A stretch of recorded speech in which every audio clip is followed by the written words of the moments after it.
और सभी लोग पूरी एकाग्रता के साथ में इस ध्यान के लिए अपना मानसिकता तैयार कर लेंगे। हमें कुछ अच्छा करना है और जीवन के समस्त कार्यों में एक सबसे सुंदर कोई कार्य है, श्रेष्ठतम कोई कार्य है, तो वो है ध्यान। ध्यान हमारे मन को, हमारे तन को, हमारे आत्मा और आत्मविश्वास को बढ़ाने का एक बहुत सुंदर उपाय है।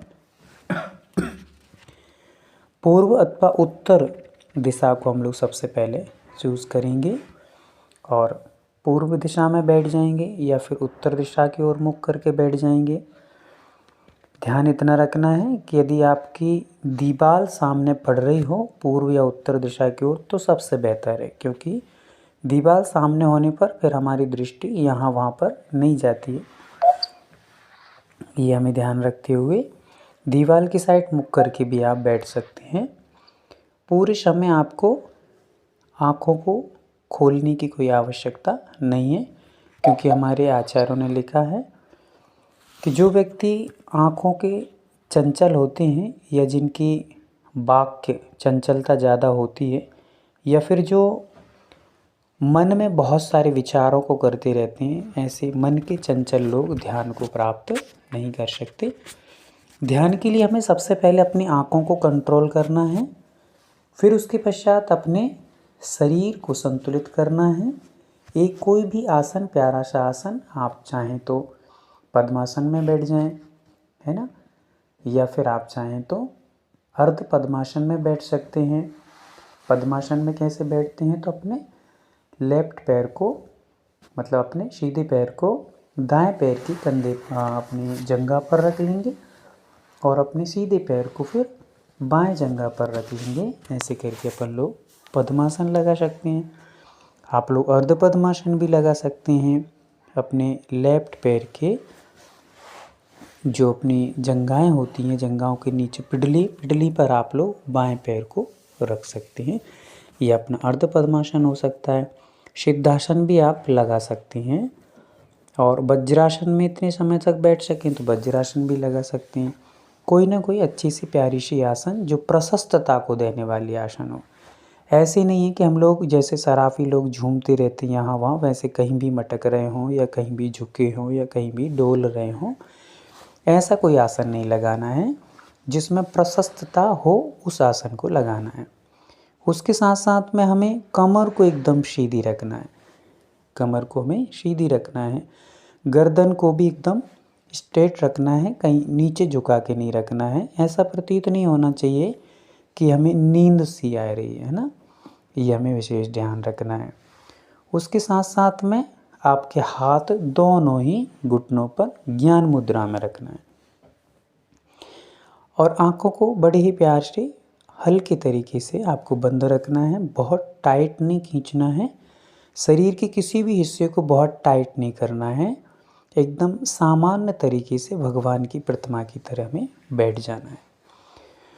उसके साथ साथ चेहरे की मुस्कुराहट जाना नहीं चाहिए, ये ध्यान रखना आप, क्योंकि भगवान एक हमारे लिए सबसे बड़े साध्य हैं और सबसे बड़े हमारे लिए पुण्य कमाने का साधन है।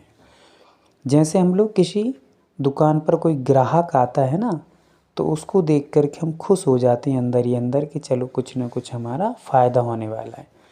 वैसे ही भगवान से हमें सबसे बड़ा फ़ायदा होने वाला है। जीवन में यदि सबसे फ़ायदा कराने वाला कोई साधन है तो वो हमारा भगवान है। तो अब हम भगवान से मिलेंगे तो भगवान को मुंह बना करके तो मिलेंगे नहीं, तो भगवान के दर्शन, भगवान की आराधना, भगवान का ध्यान, भगवान का आमंत्रण हम लोग खुश होकर के करेंगे। भगवान उसी के घर आते हैं जो खुश होकर के उनको आमंत्रित करता है। यदि हमारे चेहरे पर इस प्रकार से बनावट रखेंगे ना, बुरा चेहरा बना के रखेंगे, तो कहते हैं कि बुरे चेहरे को देखकर तो शैतान भी घर नहीं आते, तो भगवान कैसे आएंगे। तो इसलिए प्यारा सा चेहरा और एक छोटी सी हल्की सी प्यारी सी मुस्कान अपने चेहरे पर बना के रखेंगे। उसी के साथ साथ अब अपने यदि हो सके तो आपके घर में यदि लाइट बंद कर लेंगे ना तो और अच्छा रहे। जब उसके पहले गए क्या मंडे को, ये मंडे को नहीं गए, ये नहीं, उसके पहले 15 दिन हो गए। चलिए म्यूट रखिए अपने अपने सभी जो भी बात कर रहे हैं ना, किसी को बोलना नहीं है बीच में, अपने अपने माइक म्यूट करके रखेंगे।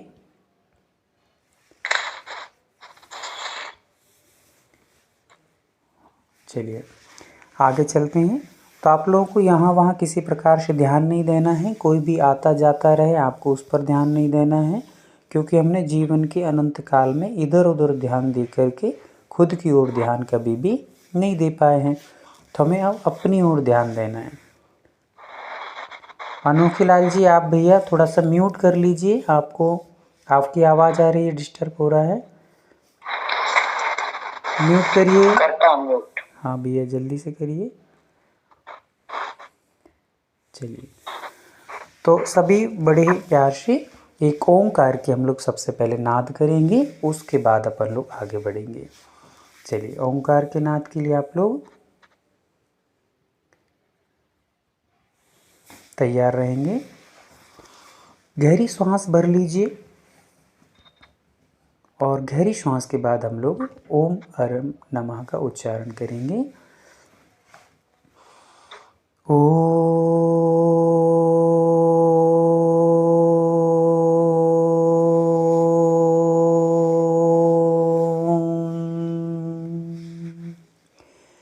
अरहम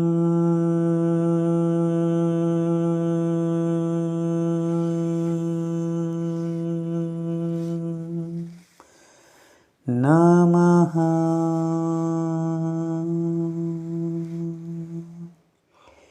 ये ओंकार की ध्वनि को आपको पूरे शरीर में गुंजित होते हुए प्रतीति करना है, अनुभव करना है।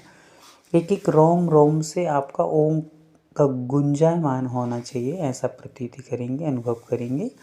पुनः एक गहरी सांस भरेंगे और पुनः ओंकार की ध्वनि निकालेंगे, ओम अरम नमः की।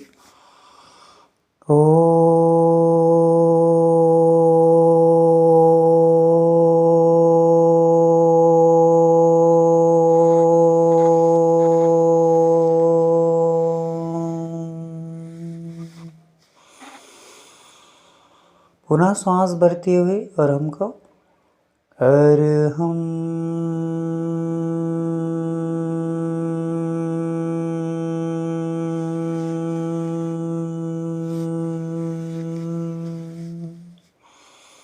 पुनः एक गहरी सांस भरेंगे, नमः।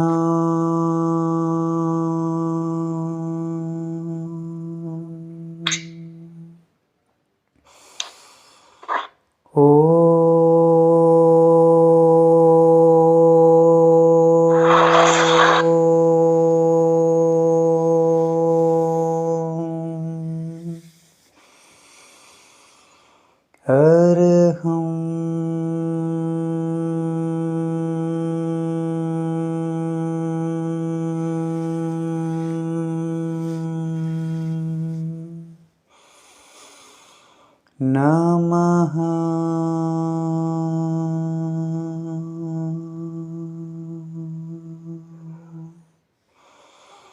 अपने दोनों हाथों को आंखें बंद रखेंगे और दोनों हाथों को ऊपर एक के ऊपर एक, हथेली के ऊपर हथेली को रखते हुए अपने मस्तिष्क के ऊपर रख लेंगे, जहाँ पर चोटी है उस स्थान पर रख लेंगे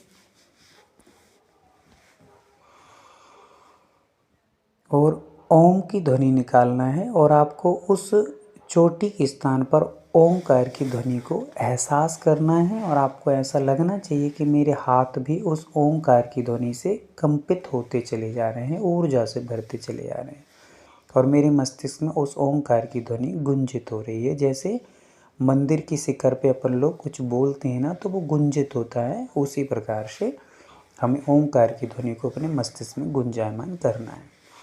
गहरी सांस भर लेंगे, ओ।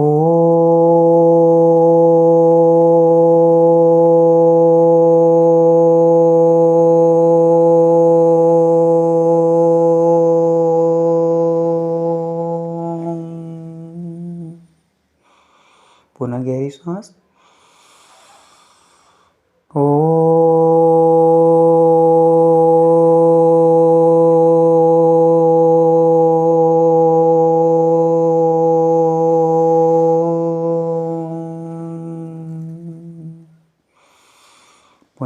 श्वास। जैसे ही हम लोग श्वास भरें, जितनी गहरी आप श्वास भर सकते हो उतनी गहरी श्वास भरेंगे। और हमने जितनी श्वास भरी है उसमें 75% श्वास हम ओ के उच्चारण में निकालेंगे। और लास्ट में हमारी जब लय टूटने लगे उस समय अंत में 25% श्वास में भी माँ का उच्चारण करना है। इस प्रकार ओम का उच्चारण पूर्ण होता है। ओ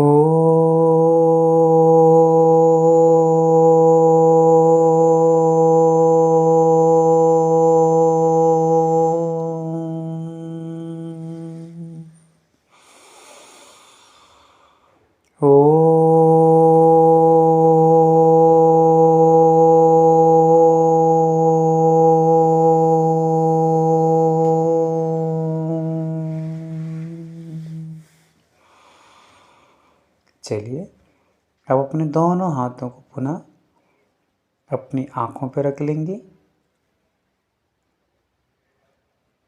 और अपने अंगूठे को अपने कान में फंसा लेंगे, अंदर कान में रखेंगे। कान के जो छिद्र है उस पर अपने अंगूठे को रखते हुए और अपनी आँखों पर अपने हाथों की शेष उंगलियों को रख लेंगे और पुनः ओंकार की ध्वनि को हम लोग 4 बार करेंगे। और वह ओंकार की ध्वनि से जो गुंजित शब्द है वो हमारे कानों में गूंजना चाहिए और कानों से होता हुआ पूरे चेहरे को गुंजायमान होना चाहिए। प्रारंभ करते हैं गहरी सांस के साथ। 75% सांस में हमें ओ का उच्चारण करना है, 25% में माँ का, ये ध्यान रखते हुए गहरी सांस भरेंगे। ओ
चलिए, अपने इस प्रकार से 4 बार हुआ।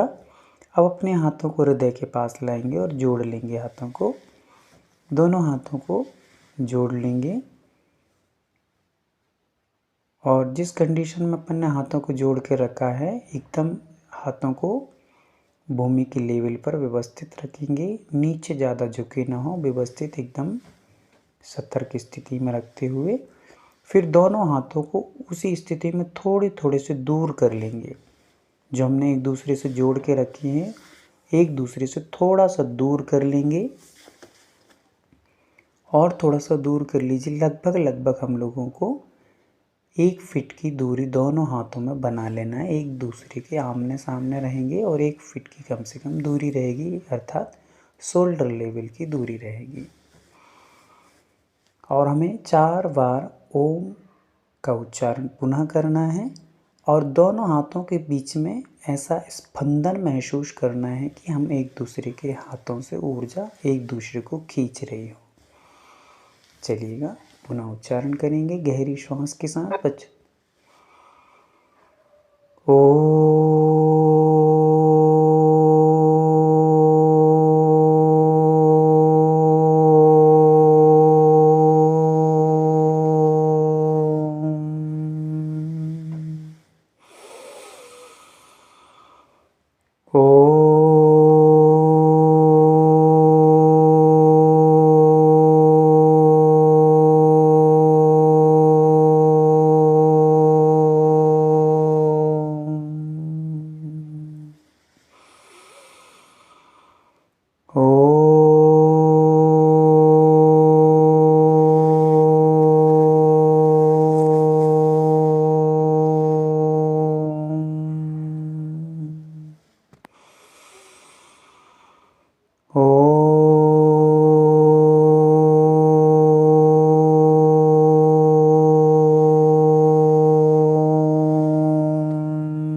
रिलैक्स अपने हाथों को ज्ञान मुद्रा बना करके अपने घुटनों पर रख लें।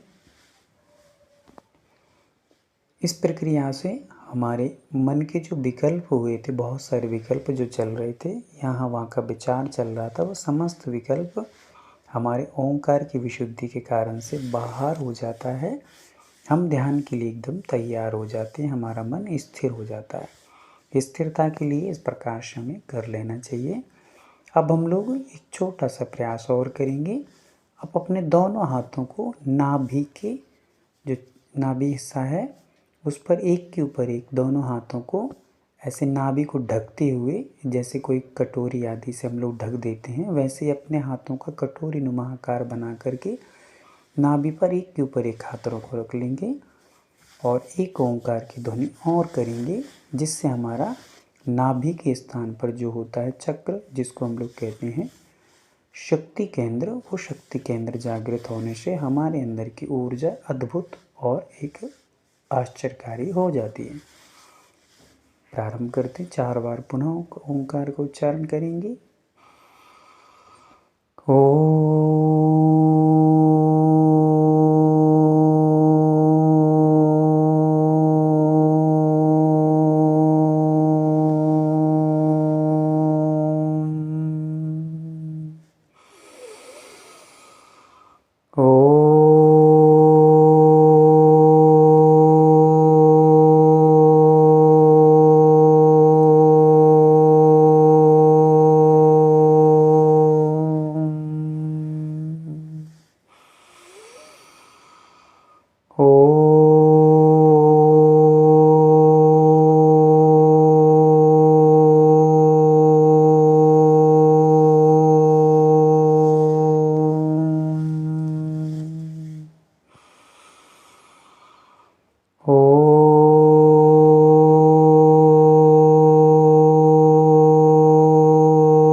लक्ष्य अपने दोनों हाथों को पुनः अपने घुटने पर ज्ञान मुद्रा बनाकर रख लेंगे। शरीर को पुनः सीधा कर लीजिए। कमर एकदम सीधी रहे, रीढ़ की हड्डी सीधी रहे, गर्दन एकदम सीधी रहे, चेहरे पर मीठी सी मुस्कुराहट बनी रहे और आप अपने आप में रिलैक्स, अपने आप में एक आनंदित महसूस करें। अपने समस्त विचार गुम से हो चुके हैं और हम ओंकार की ध्वनि में खो चुके हैं, ऐसा महसूस करें। अपने रोम रोम से ओंकार की ध्वनि अभी भी गूंज रही है, ऐसा महसूस करें। यदि हम लोग ऐसे महसूस करेंगे तो निश्चित तौर से हमारे अंदर की ऊर्जा अपने आप में ही बहुत अच्छे तरीके से जनरेट होती चली जाएगी और हमारे अंदर जो भी विपरीत बरगड़ाएँ, जो नेगेटिव एनर्जी है, वो समस्त एनर्जी बाहर हो जाएगी। चलिए सीधे बैठेंगे और अब चेहरे पर बस एक छोटी सी प्यारी सी मुस्कान बनाएंगे, मुस्कुराहट रखेंगे। अपने चेहरे को मुस्कुराते हुए अंदर ही अंदर देखेंगे। जितना आप अंदर से मुस्कुराएंगे आपके चेहरे पर गिलो और एकदम प्रशस्तता चेहरे पर आती जाएगी। चेहरे की झुर्रियाँ दूर होंगी, चेहरे के पिंपल्स दूर होंगे और अपने आप में आपको एक अद्भुत सौंदर्यता की प्राप्ति भी होगी। अंदर से मुस्कुराइए, चेहरे को मुस्कुराता हुआ देखिए। आप जितना मुस्कुराएंगे आपको अपने आप में सफ़ेद रंग की ऊर्जा फील होगी। अब हम लोग बस ध्यान से सुनना है, पूरी एकाग्रता रखना है और ये जो ध्यान आज चलेगा चक्रों पर, उन चक्रों को आपको, केंद्रों को आपको बाद में लिख लेने का प्रयास करना है। तो आपको इस प्रकार से सुनना है कि हमें उसको आगे चलकर फिर क्लास के बाद अर्थात ध्यान के पश्चात आपको नोट्स बनाना है, ताकि आप आगे भी ध्यान कर सकें और करा भी सकें। सबसे पहले हमारे जो नाभि केंद्र है वहाँ पर होता है शक्ति केंद्र। ये शक्ति केंद्र है। शक्ति अर्थात जिस प्रकार से पावर हाउस होता है और सारी की सारी नगर की लाइटें उस पावर हाउस से होते हुए जाती हैं और हर एक नगर की, हर एक कॉलोनी की लाइटें उससे सेल होती हैं, वहाँ तक पहुँचती हैं और वो जलती रहती हैं। यदि हमारा पावर हाउस ख़त्म हो जाए तो पूरे की पूरी कॉलोनी की लाइट, पूरी नगर की लाइट चली जाती है। वैसे ही नाभिक शक्ति केंद्र है, यहाँ से समस्त ऊर्जा का संचार पूरे के पूरे शरीर में होता है।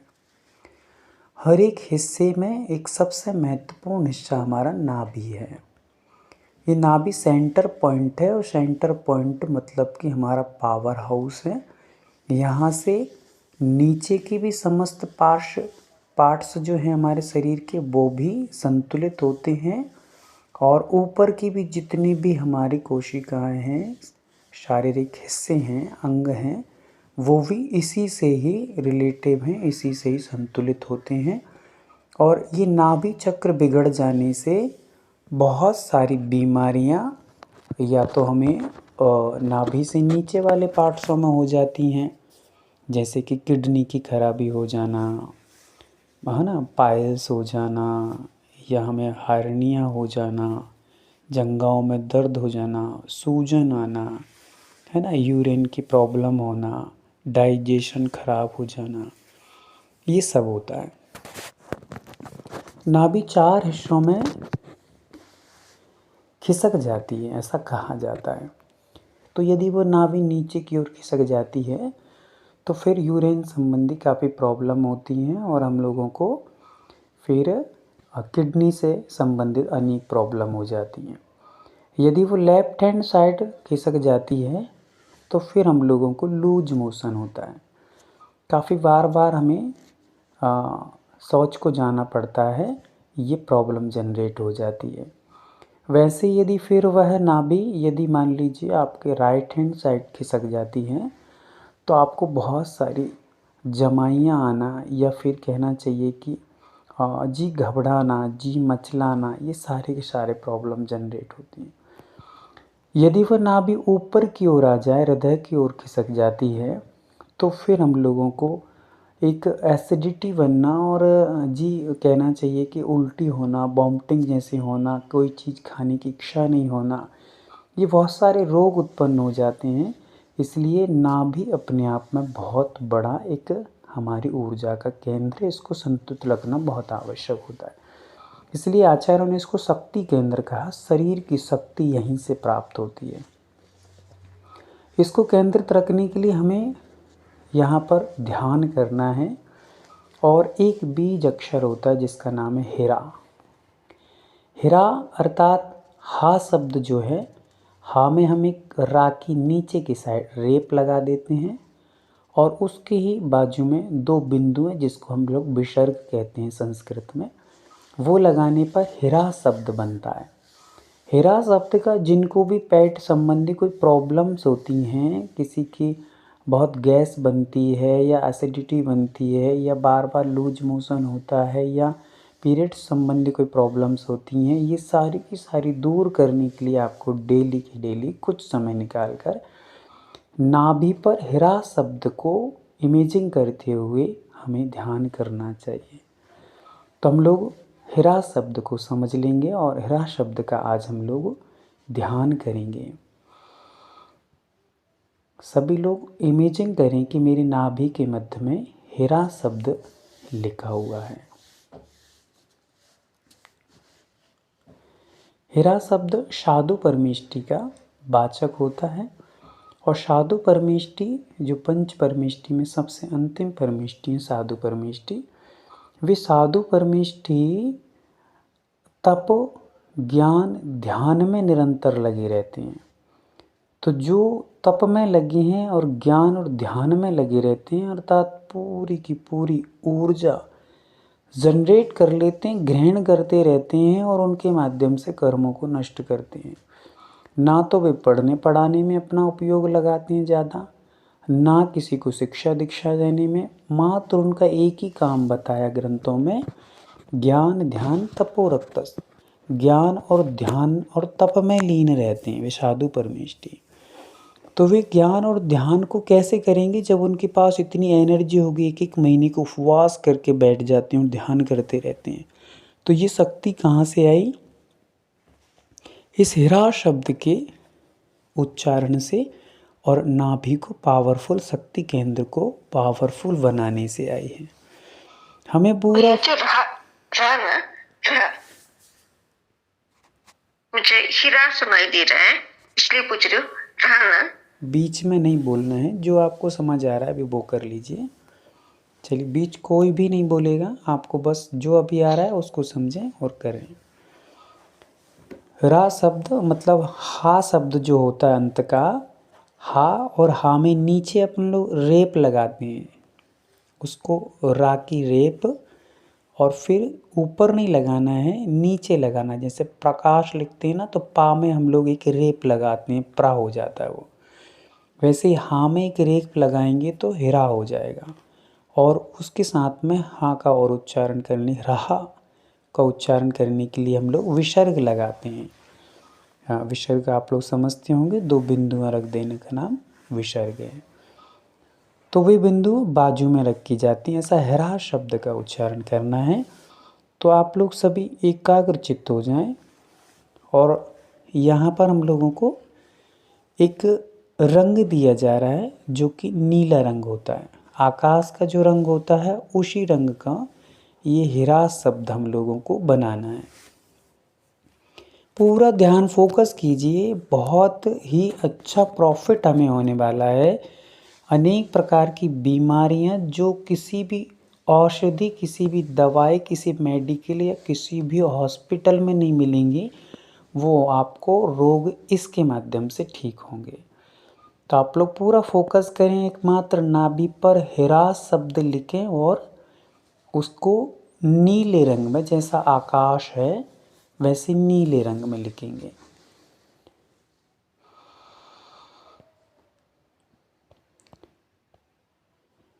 और मैं यहाँ से हीरा नमः ऐसा शब्द बोलूँगा, हीरा नमः।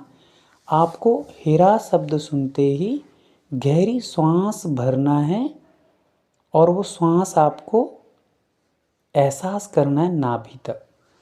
पूरा फोकस नाभि तक करना है। श्वास भरेंगे, नाभि फूलेगी, ये एहसास करना है। और नमः शब्द बोलते आपको श्वास बाहर आराम से सहजता से छोड़ना है और नाभि अंदर की ओर जाएगी। बस इतना ही फोकस करना है। हीरा शब्द में गहरी श्वास भरना है और नाभि ऊपर की ओर, जैसे पेट फूलता है ना, तो नाभि ऊपर की ओर आती है।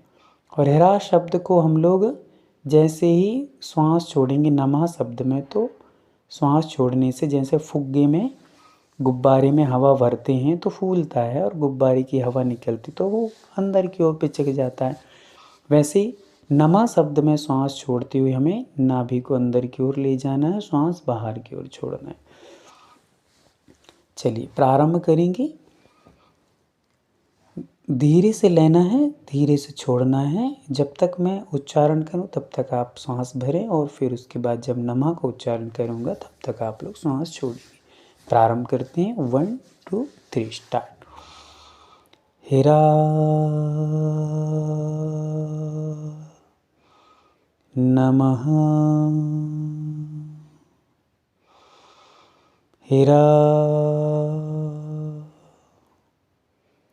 नमः। जब तक मैं नमः शब्द न बोलूं आपको श्वास को रोक करके रखना है, होल्ड होकर के रखना है, और नमः शब्द बोलती फिर आपको श्वास छोड़ना है। हीरा नमः, हीरा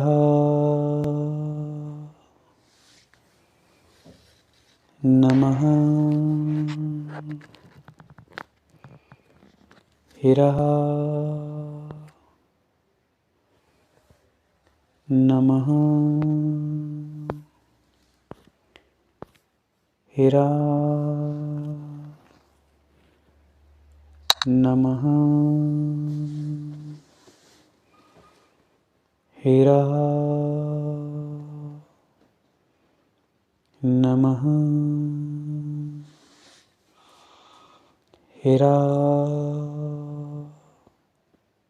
नमः, हीरा नमः। हिरा नमः।